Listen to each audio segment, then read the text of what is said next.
भोले बाबा का असली नाम है नारायण हरि। उत्तर प्रदेश के एटा जिले के बहादुर नगरी गांव में इनका जन्म हुआ। पढ़ाई पूरी करने के बाद उत्तर प्रदेश पुलिस में भर्ती हो गई है। कई थानों के अलावा इंटेलिजेंस यूनिट में भी तैनात रहे हैं। 18 साल नौकरी की, उसके बाद बाबा ने वीआरएस ले लिया। आध्यात्म में जाने के बाद अपना नाम साकार विश्व हरि रख लिया। साकार विश्व हरि। दूसरे संतों की तरह बाबा भगवा पोशाक नहीं पहनते। सत्संग में बाबा सफेद सूट, कई बार टाई भी पहनते हैं और जूते, कई बार कुर्ता पैजामा और सिर पर सफेद टोपी पहन लेते हैं। इसमें चश्मा भी लगाए हुए हैं। बाबा उत्तर प्रदेश के अलावा आसपास के राज्यों में सत्संग करते हैं। हर हफ्ते महीने में जिला बदलते रहते हैं, कभी इस जिला कभी उस जिला। दावा करते हैं कि नौकरी से वीआरएस लेने के बाद भगवान से साक्षात्कार हुआ था इनका। और हर सत्संग में बाबा की पत्नी भी इनके साथ मौजूद रहती है। बाबा की खुद की एक निजी सेना भी बना रखी है इन्होंने, पर्सनल आर्मी। इस सेना में केवल बाबा के भक्त भर्ती हो सकते हैं। हर सत्संग में बाबा की सेना भी सारी व्यवस्था करती है। दावा यह है कि बहुत से आईएएस आईपीएस अफसर भी इनके भक्त हैं। कई कार्यक्रमों में बड़े राजनेता भी शामिल होते हैं। राजनेताओं की मजबूरी बाबा के साथ जुड़ने की है कि बाबा का भक्त उनका वोटर। हर समागम लाखों लोगों की भीड़ उमड़ती है। हर समागम में भोले बाबा खुद जाटव है। एससी एसटी और ओबीसी वर्ग में इनकी गहरी पैठ है। मुसलमान भी इनके अनुयायी बताए जाते हैं। दावा है भोले बाबा दान दक्षिणा नहीं लेते हैं, अपने गांव में झोपड़ी बनाकर रहते हैं। यह है इनका तारुफ। आइए अब बताता हूं मैं आपको, जरा सुनिए। भक्त कह रहे हैं बाबा पर एफआईआर होनी चाहिए फौरन। सुनिए। बाबा के खिलाफ भी एफआईआर होनी चाहिए उसमें। बिल्कुल, जो भी है होनी चाहिए, होनी चाहिए। भोले बाबा के खिलाफ होनी चाहिए। ये देखिए, अब खुद ही भक्त कह रहे हैं कि बाबा के खिलाफ एफआईआर हो, सख्त कार्रवाई हो। लेकिन मैं आपको बताने जा रहा हूं, जहां 1 लाख की भीड़ थी वहां लापरवाही किसकी थी? आप जानेंगे तो ताज्जुब करेंगे। इतनी भीड़ के बाद क्या लापरवाही थी, किस लापरवाही ने जान ली है। सबसे पहले मैं आपको बताऊं कि सत्संग के लिए बाबा ने प्रशासन से अनुमति तो ली थी। दावा है कुछ हजार लोगों के आने का अनुमान था कि कुछ हजार लोग आएंगे, लेकिन मौके पर 1 लाख लोग आखिर कैसे पहुंच गए, बाबा से सवाल होना चाहिए। प्रशासन का दावा है कि पुलिस की ड्यूटी भी लगाई गई थी, लेकिन इतनी ज्यादा भीड़ के हिसाब से इंतजाम नहीं किए गए थे। भीड़ इतनी ज्यादा थी, फिर भी रास्ते बेहद संकरे ही थे। जहां सत्संग हो रहा था वहां 3 घंटे सोचिए बिजली नहीं थी। गर्मी और उमस से लोग परेशान हो रहे थे, लेकिन किसी तरह के स्वास्थ्य के इंतजाम नहीं किए गए थे। ऐसे कार्यक्रमों के लिए पहले से एम्बुलेंस में मौजूद रहती है, लेकिन दावा है कि सत्संग स्थल में कोई एम्बुलेंस नहीं थी। जब भगदड़ मची तो लोगों को निजी गाड़ियों से ले जाया गया। टेम्पो और पिकअप गाड़ियों में बहुत से लोगों ने दम तोड़ दिया उस वक्त। आरोप है कि प्रशासन के अधिकारी भी देर से मौके पर पहुंचे और बिना पूरी जानकारी के आयोजन की अनुमति दी गई।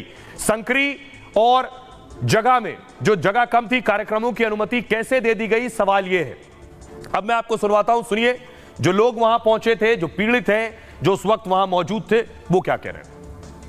शासन को जवाब देना चाहिए। किसके कहने से बोला था? इसलिए ये सभी दुर्घटनाएं हुई है। बड़े बड़े वाहन उस जगह पर लगा दिए गए। पुलिस प्रशासन की गलती की वजह से ये सब हुआ है। पुलिस प्रशासन सिकंदर राव वाले को ये जवाब देना चाहिए। पुलिस प्रशासन की वजह से रोड पे घटना हुई है। पुलिस प्रशासन ने जो है मुस्तैदी से अपना काम नहीं किया है, और उसकी वजह से पुलिस प्रशासन अभी इसी टाइम में, योगी जी अगर मेरी बात सुने हो, तुरंत पूरे स्टाफ को सस्पेंड किया जाए। नहीं, हम लोग रोड पर उतर के सस्पेंड करेंगे। और आइए आपको सीधे लिए चलता हूं हाथरस, जहां हमारे सहयोगी अखिल जुड़ रहे हैं हमारे साथ। अखिल, अगर मेरी आवाज आप तक पहुंच रही है तो बताइए जरा वहां हालात क्या हैं। आपके पीछे बहुत से लोग मौजूद हैं, क्या अपडेट है आपके पास?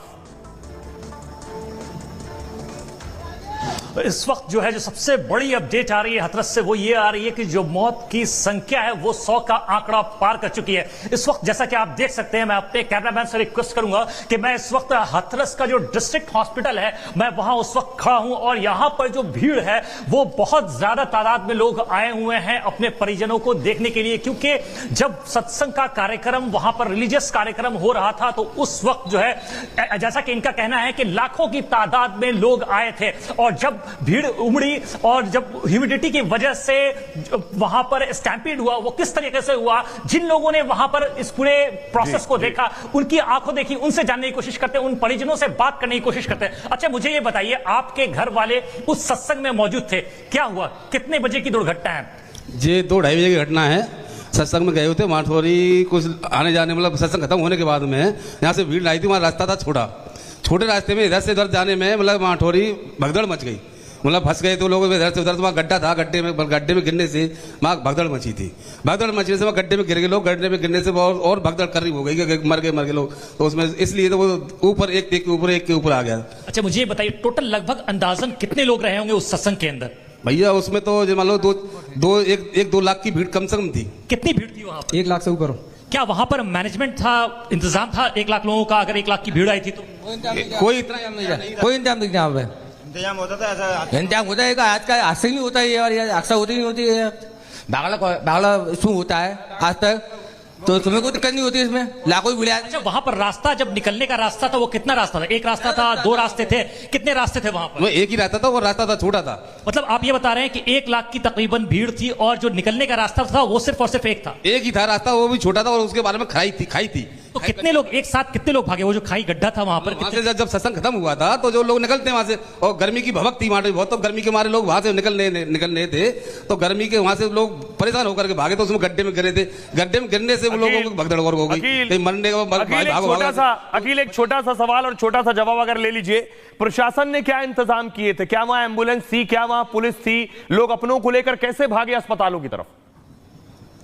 और हमारे परिवार के ही बिल्कुल, ये बताइए, जब वो दुर्घटना घटी तो उस वक्त एम्बुलेंस आने में कितना वक्त लगा?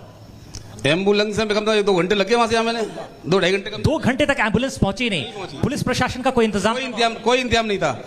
पुलिस वहां कोई है नहीं थी, पुलिस का इंतजाम नहीं। पुलिस वहां पे कितने देर बाद पहुंची? पुलिस वो 1-2 घंटे बाद पहुंची है। तो इसमें अब तक कोई एफआईआर दर्ज हुई है? उसके ऊपर अभी तक कोई एफआईआर नहीं हुई है, और 6 घंटे से वो महाराज जो थे वो अभी गायब है, उनका कोई मतलब अता पता नहीं है।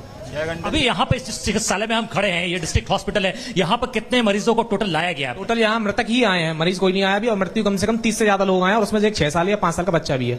कितनी महिलाएं हैं, कितने पुरुष? टोटल महिलाएं हैं, सारी महिलाएं हैं। यहाँ पर जो मरीज है वो एक भी नहीं लाया गया? एक भी नहीं है, टोटल मरीज कोई नहीं आया, सारी मृतक शरीर आए हैं, मृतक ही आए हैं सारे। मुझे ये बताएं, आप में से कोई ऐसे हैं जिनके परिवारजन वहां पे उस सत्संग में थे? किसी? हाँ, हमारे परिवार वाले थे। कौन था आपके परिवार से वहां? परिवार में हमारी दादी खत्म हुई है, हमारी चाची खत्म हुई है, हमारी बहन खत्म हुई है, हमारी घरवाली थी वो वापस आ गई है, वो जिंदा मतलब जब बच के आई है वहां से, हमारी घरवाली भी। तो आपके परिवार से आप कह रहे हैं 3 लोग वहां पर मौजूद थे उस सत्संग के अंदर?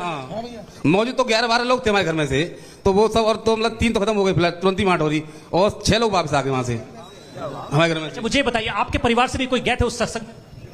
परिवार से बहुत ही दुखद घटना है। जबकि प्रशासन कोई भी कार्यक्रम के लिए, कोई भी कार्यक्रम होता है उसकी अनुमति देता है, तो प्रशासन को जब अनुमति दी तो उसकी व्यवस्था भी करनी चाहिए थी। कहीं ना कहीं ये प्रशासन की बहुत बड़ी चूक है जो कि इतना बड़ा हादसा हुआ है। तो जैसा कि देख सकते हैं आप, यहाँ पे जब हमने लोगों से, यहाँ पे विलेजर्स से, कॉमनर्स से बात करने की कोशिश की, तो उनका कहना है कि प्रशासन की एक बहुत बड़ी चूक है। प्रशासनिक व्यवस्था जो है वो पूरी तरीके से वहां पे मौजूद नहीं थी। एम्बुलेंस का जो इंतजाम था वो वहां पे नहीं था। अकील, सबसे पहले पहुंचे रिपब्लिक की टीम जो आप तक रिपोर्ट पहुंचा रही है, लोग खुद बता रहे हैं वहां हालात क्या थे, मंजर क्या थे। आपके पास आएंगे अकील, इस खबर पर नजर बनाए रखिए, और रिपब्लिक सबसे बड़ी कवरेज इस खबर पर कर रहा है, पल पल की जानकारी आपको देगा।